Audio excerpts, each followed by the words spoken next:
Hey, welcome back to Enlightened Tutors. And in particular, it says, which of the following is the graph of y equals negative f of x? Okay, we get a bunch of pictures. The original function is 2 to the power of x plus 1. Let's talk about what this one's going to look like before we figure out what the negative version is going to look like. Okay? Negative f of x is going to look like, if I make this side of the equation negative, I have to make this whole side of the equation negative as well. So basically, negative f of x equals, now I'm going to just distribute my little minus to both terms here, negative 2 to the power of x minus 1. I'm going to think of it like this is the exponential part of my function. So an exponential function, if it's positive, generally speaking, it's going to look like something like that. It's something that's very flat at the beginning, and then it starts to take off. So this is what exponential growth looks like. Again, I know that because this, whoops, that's supposed to just be like this.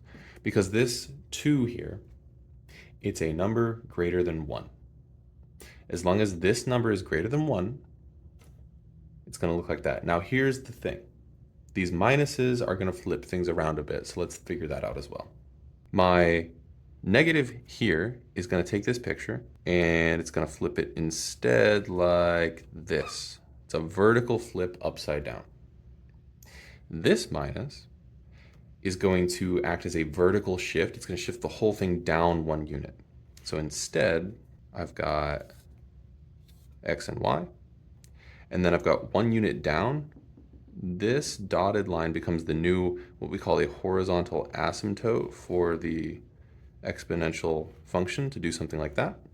So now let's take a look at the answer choices and see which one matches that.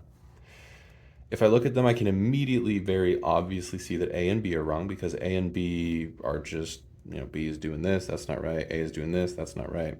If we look at C and D, they're at least both kind of going down, which is good. However, D goes way up here, which that's not what we want, right? There's this asymptote that it can't cross.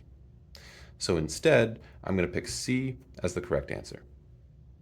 For more helpful videos, follow us on TikTok and YouTube.